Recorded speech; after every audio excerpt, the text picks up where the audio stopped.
Assalamualaikum Dokter Dian. Waalaikumsalam. Selamat malam, Om Indra. Ini lembur dok ya? Insya Allah kayaknya seperti itu. Iya dok. Ini pemirsa Warta 9 ini banyak yang nunggu dok konten kesehatan gitu. Oh iya. Kemarin kita sudah bahas soal stroke, terus diabetes ya, dan hipertensi dok ya. Ini kita ke placebo atau gimana dok? Monggo. Placebo bagus. Ya. Bisa dijelaskan dok, itu placebo dok ya? Itu secara singkat kemarin kan ada hubungannya sama sugesti dok ya? Betul. Gimana dok? Jadi placebo itu kalau dalam dunia medis adalah obat yang berfungsi dari kepercayaan. Kepercayaan, betul. Sugesti munculnya dari sugesti. Sugesti siapa? Sugesti pasiennya kepada siapa? Kepada yang memberikan obat. Tidak hanya placebo itu munculnya kepada pemberi obat ini sesuai profesinya, dalam hal ini dokter, perawat, bidan. Tapi di luar itu bahkan yang memberikan itu kiai sama dalam tanda kutip dukun pun ketika yang bersangkutan ini percaya, ya sudah jadi placebo.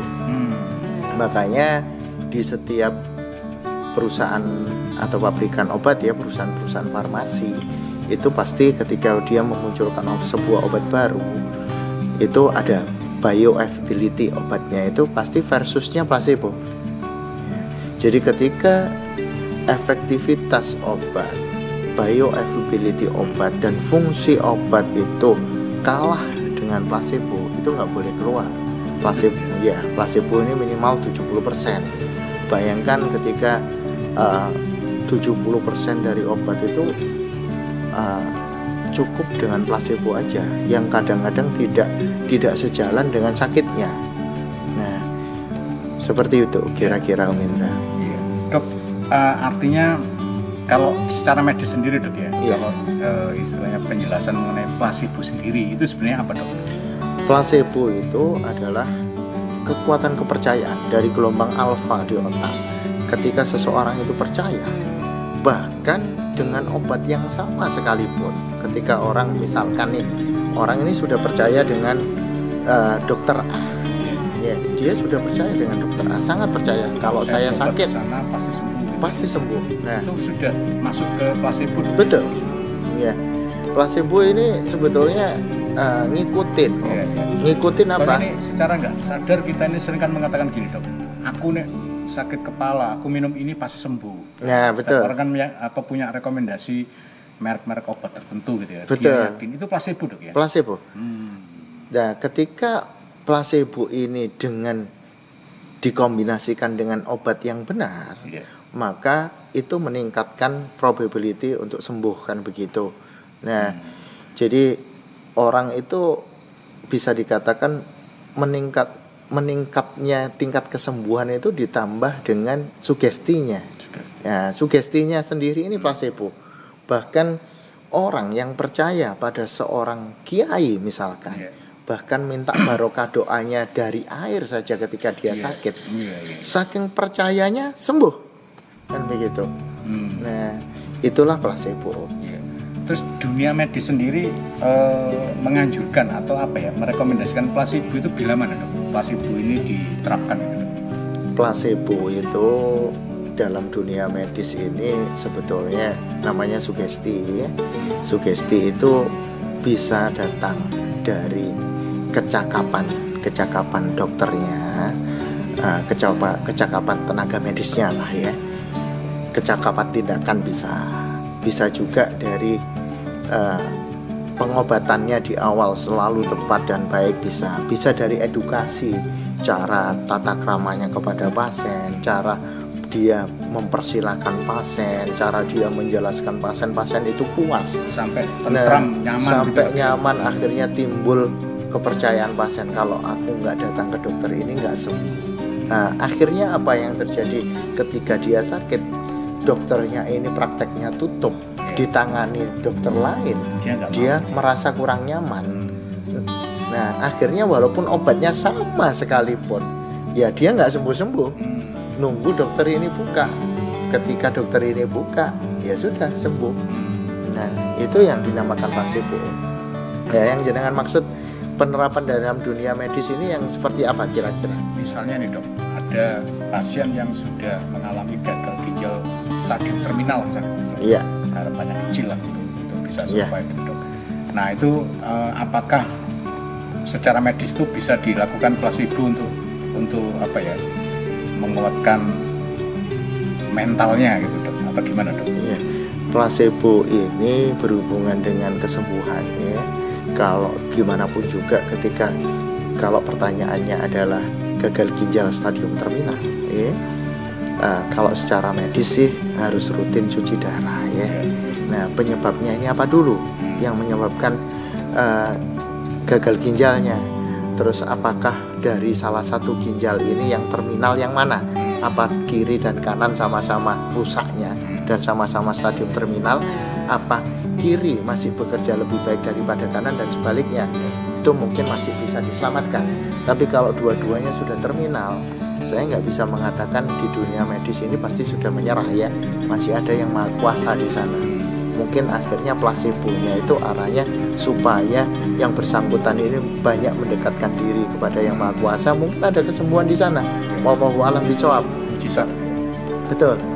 Ya, itu faktornya sudah, kalau dikatakan pertanyaannya ini stadium terminal, itu nggak bisa, nggak bisa. Tapi kalau dikatakan Allah Maha Penyembuh dan semua mukjizat dari sana, ya ada aja jalannya kan seperti itu. Ya, kalau mungkin saya bisa memberikan jalan tengah seperti ini. Yang bisa kasus sebagai contoh kasus aja. Kasus lemah kandungan. Nah, kasus lemah kandungan ini ada banyak obat, ya, yang dikatakan obat yang digunakan untuk penguat kandungan. Ya, saya bisa berbicara di sini adalah inilah placebo yang digunakan salah satunya oleh dunia medis sebetulnya. Kenapa penerapannya untuk placebo murni di sini placebo? Kenapa saya katakan seperti itu? Karena sebetulnya penguat kandungan itu murni progesteron alami, tidak bisa dalam bentuk sintetik. Artinya alami ini tubuh gitu. Alami ini progesteronnya itu tidak disintesis, ya. Jadi dia diambil murni dari tubuh manusia. Nah, dari sistem hormon manusia diambilnya. Jadi ketika kemudian disintesa, dia nggak bekerja sebetulnya dengan baik. Tetapi kenapa bahkan WHO dan Kementerian Kesehatan dan lain sebagainya itu malah menganjurkan perusahaan obat untuk bikin yang sintetik? Tujuannya adalah walaupun ini sebetulnya nggak bekerja, tetapi dokter ini bisa meresepkan itu. Padahal penekanan placebonya nanti itu yang menyebabkan janinnya nggak jatuh. Artinya fungsinya obat ini cuma sebagai media placebonya gitu. Iya, betul. Contoh begini nih, padahal obatnya juga mahal, ya. Mungkin per stripnya untuk digunakan di trimester kedua sampai melahirkan ini mahal, ya. Satu stripnya walaupun minumnya 1 kali sehari, mungkin satu stripnya sudah di atas 100.000. Tapi walaupun nggak punya dampak yang signifikan sebetulnya, bahkan dikatakan nggak ada efeknya apa-apa sebetulnya. Tapi di situ seorang spesialis kandungan dan kebidanan bisa mengatakan, Ibu, saya kasih obat penguat kandungan. Nah, penguat kandungan ini bagi yang menerima sudah, wah, aku nek ngombe obat iki kandunganku jadi kuat. Itulah sugesti yang pertama dimasukkan. Sugesti yang kedua apa? Tetapi Bu, ketika Ibu mengkonsumsi obat ini, supaya obat ini bekerja optimal, Ibu nggak boleh terlalu capek, ya.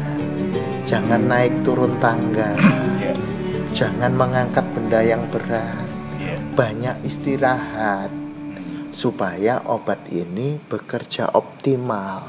Padahal nggak ada hubungannya. Obat ini bekerjanya optimal apa enggak. Iya. Nah, Artinya cuman ketika pasien itu disuruh ibu jangan bekerja terlalu keras, banyak kan pasien mungkin akan dablek gitu dok ya. iya Tetap betul, artinya tetap angkat-angkat, tetap apa gitu ya. Tetapi Tapi karena ketika- ada pemicu obat dan placebo tadi, artinya lebih ngugemi gitu ya. Ya, Orang Jawa ya, betul. lebih memperhatikan gitu dok. Ya seolah-olah dengan minum obat ini nggak boleh terlalu capek, nggak boleh ngangkat benda berat, nggak boleh naik turun tangga dan lain sebagainya, nggak boleh terlalu stres dan lain sebagainya. Ketika ada permasalahan, tolong Bu segera dibicarakan permasalahannya, lebih terbuka dengan suami atau seperti apa ya cara dokter itu berbicara, sehingga obat ini sebagai media aja. Nah, dia aja dok ya. Dia yakin dengan minum obat ini janinnya jadi kuat. Iya. Dia yakin dengan minum obat ini nggak jatuh seperti kemarin-kemarin janinnya. Padahal sebetulnya yang berfungsi itu kata-kata di belakangnya. Tapi dengan adanya obat, kalau orang tanpa dikasih obat, ibu janinnya lemah. Ibu jangan naik turun tangga, nggak boleh terlalu capek, nggak boleh terlalu stres, nggak boleh naik turun tangga, nggak boleh ini dan itu. Tanpa ada obat sebagai embel-embel, pastinya ada yang taat, ada yang enggak. Tetapi dengan adanya obat, belinya obat juga mahal. Nah, terus dikasih tahu obat ini bekerja optimal jika seperti ini Bu ya, ini eman Bu. Ibu beli mahal-mahal ya, ibu nggak boleh kecapean supaya obat ini kerjanya optimal, padahal enggak, sebetulnya nggak ada hubungannya apa-apa kan begitu. Nah, ini salah satu contoh placebo murni di dunia medis. Dok, ya, kalau kesimpulannya dok, kesimpulannya nih atau pesan buat pemirsa Warta 9 istilahnya untuk placebo sendiri dok. Artinya apa nih yang bisa digarisbawahi dok? Pesan pribadi ya, ini pesan pribadi kami untuk teman-teman pemirsa Warta 9 tentang placebo ya, bahwasanya yang memberikan kita sakit itu yang Maha Kuasa, yang memberikan kita kesembuhan juga yang Maha Kuasa. Cara kita ikhtiar ketika kita sakit itu sendiri-sendiri, tapi untuk medis sendiri tolong lebih terbuka aja cara Anda menilai seorang praktisi medis itu cocok dan enggak, itu semuanya dari penilaian masing-masing ya. Nah, yang jelas ketika panjenengan niat berobat kemanapun juga, pasrahkanlah kepada Yang Maha Kuasa, bahwasanya saya niat berobat ke si A, si B, si C, dokter A, B, C, ini jalan dari Yang Maha Kuasa. Kesana harus benar-benar percaya sepenuhnya, dipasrahkan sepenuhnya. Saya yakin saya datang ke sini karena Yang Maha Kuasa, supaya bisa menambah placebonya selain obatnya, seperti itu. Kalau itu ke praktisi medis ya. Kalau ke ikhtiarnya ke praktisi non medis, ya pengobatan alternatif dan yang lain-lain. Yang pertama saya ingin sampaikan adalah jangan tertipu. Ketika beliaunya ini benar-benar kiai, benar-benar ulama, ataupun orang yang bahasa Jawanya orang yang tertolong ya, insya Allah nggak akan neko-neko, nggak akan ada trik, nggak ada apapun di sana. Ketika sudah berbau trik dan lain sebagainya untuk menimbulkan placebo, hati-hati. Jadi itu aja. Juga dengan penipuan gitu. Iya, karena placebo kadang-kadang juga bisa datang dari trik. Oh, ngapunten, ke sana loh orang pinter, banyak pasiennya sembuh dan lain sebagainya. Ternyata di sana ada trik sulap dan lain sebagainya, yang ternyata itu juga bisa mendatangkan keraguan-raguan. Jadi ketika Anda mau berobat kemanapun, ketika ragu-ragu, nggak ada keyakinan di sana, jangan diteruskan. Percuma dok ya. Percuma. Karena placebo itu bisa meningkatkan 70% kesembuhan, apalagi dikombinasikan dengan sesuatu yang baik. Maksudnya obat yang baik, keyakinan yang baik. Walaupun panjenengan datang ke kiai pun, kiai yang baik, yang menyejukkan, doa-doanya itu insya Allah diterima sama Yang Maha Kuasa, dan panjenengan yakin, ya sudah, insya Allah akan mendatangkan kesembuhan. Saya rasa seperti itu, Om Indra. Baik, terima kasih Dokter Dian. Sami-sami. Jangan lupa subscribe, Ya, terima kasih. like, klik tanda lonceng, kolom komentar diisi. Ya, terima kasih Dokter Dian. Sama-sama. Waalaikumsalam.